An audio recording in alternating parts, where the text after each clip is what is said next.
ప్రియమైన సహోదరి, ప్రియమైన సహోదరుడా, అందరికీ ప్రేసుల దావీదు 119, 105 వచనాల్లో నీ వాక్య నీ వాక్యం నా త్రోవకు నా పాదములకు దీపము. నేను పాపం చెయ్యకున్నట్లు నా హృదయంలో నీ వాక్యాన్ని ఉంచుతున్నాను అంటాడు దావీదు. దావీదు 119 కీర్తనలో 11 వచనం. జుంటె తేనె దారల కన్నా మధురమైనది వాక్యం. తేనె దారల కన్నా మధురమైనది నీ వాక్యం. అందుకే ఎన్ని మారులు చదివినా ఈ బైబిల్ కొత్తగా పరిశుద్ధంగా మళ్ళీ మళ్ళీ చదవాలనిపిస్తుంది. కీర్తనలో 107:19 దేవుడి ప్రజలారా, మమ్మల్ని దేవుడు వాక్యం ద్వారా బాగు చేస్తాడు. మనల్ని దేవుడు వాక్యం ద్వారా బాగు చేస్తాడు అని తెలుసుకొని వాక్యము చదవండి. వాక్యంతో సమయం గడపండి. చిన్నారులకు వాక్యం నెమరవేయండి, నేర్పించండి. ఎక్కడికి వెళ్ళినా దేవుడు వాక్యం వారిని కాపాడుతుంది. మనల్ని దేవుడితో కలిపేది, కలెక్షన్ చేసేది ఏంటి అంటే విశ్వాసం.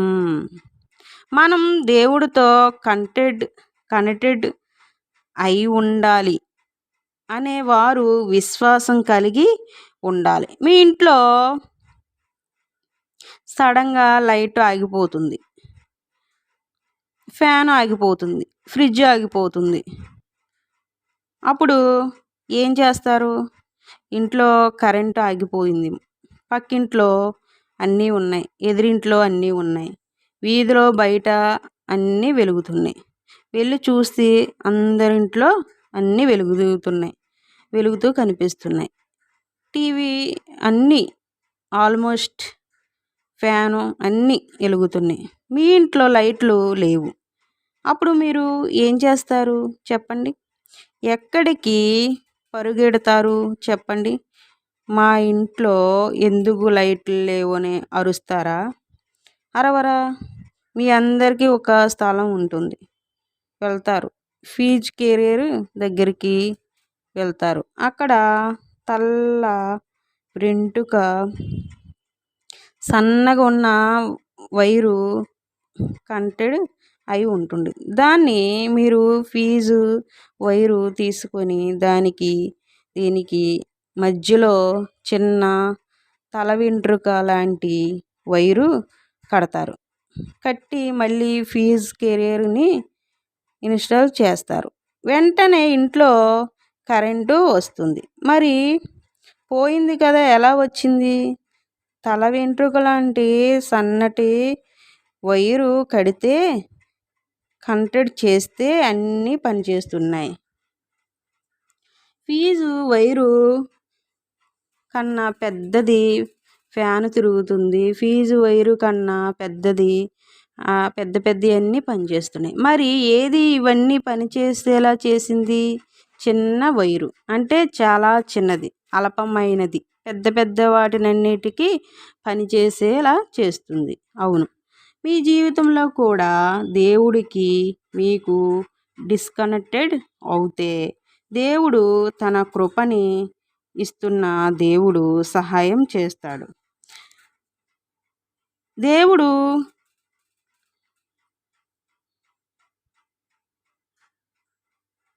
జీవితాన్ని ఇస్తాడు. నిన్ను బాగు చేయడానికి నువ్వు కనెక్టెడ్ అవ్వలేదు కాబట్టి డిస్కనెక్టెడ్ అయ్యావు. కాబట్టి అవి నీకు అర్థము కావు.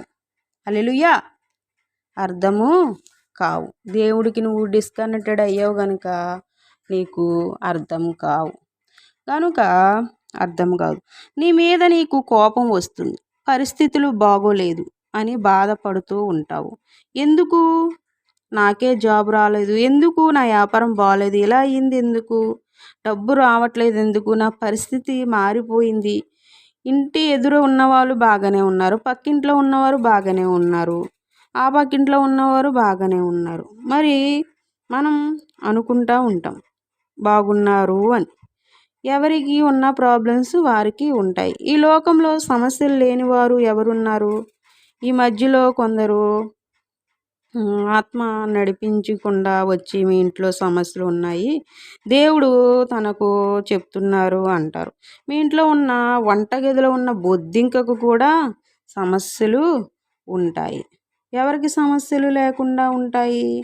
ఇంట్లో ఉన్న బొద్దింకకు కూడా సమస్య ఉంటుంది. ఎందుకంటే ఎక్కడ నువ్వు రేఖ రాస్తావో, ఎక్కడ చనిపోతానో అని దానికున్న బాధ దానికి ఉంటుంది. అన్నిటికీ కూడా సమస్యలు, అందరికీ సమస్యలు. ఈ ప్రపంచమే సమస్య వలయం. యేసు ప్రభువు వారు అన్నారు, నా పిల్లలు ధైర్యం తెచ్చుకోండి, ఈ లోకంలో మీకు సమస్యలు కలుగును, అయినను ధైర్యంగా ఉండండి, నేను ఈ లోకాన్ని జయించాను, మీ సమస్యలను కూడా జయిస్తాను అని యేసు ప్రభువు వారు అంటున్నారు. కనుక మీరు విశ్వాసం కలిగి ఉండాలి. కుమారి విశ్వాసం కలిగి నిన్ను స్వస్థపరిచింది. విశ్వాసంతో ఉండబట్టి కుమారి స్వస్థత కలిగింది. ఆమె యేసుప్రభు ఆమె విశ్వాసం స్వస్థత కలిగింది. విశ్వాసం కలిగి ఉండాలి. యేసుప్రభు మీరు ఉన్న విశ్వాసం ఆమెని స్వస్థత కలిగించింది. దేవుడితో కనెక్టెడ్ అయి ఉండాలి. ప్రియమైన సహోదరి, ప్రియమైన సహోదరుడా, వినుట వలన విశ్వాసం కలిగి ఎక్కువ వాక్యం ఉపదేశం వినాలి. అప్పుడు ఎక్కువ వాక్యం ఉపదేశం విన్నప్పుడు స్టోరీలు వినకూడదు. స్టోరీలు వింటూ ఉంటే ఉన్న విశ్వాసం కూడా పోతుంది. అందుకని స్టోరీలు అస్సలు వినకూడదు. కల్పనా కథలో చెప్పే బోధకులు చాలామంది బయలుదేరారు. వారి బోధలు వినొద్దు. స్ట్రైట్గా వాక్యం వినాలి. స్ట్రైట్గా వాక్యమే వినాలి. ఎవ్వరి బోధలు వినకూడదు. వాక్యం ఏం చెప్తుందో అదే వినాలి.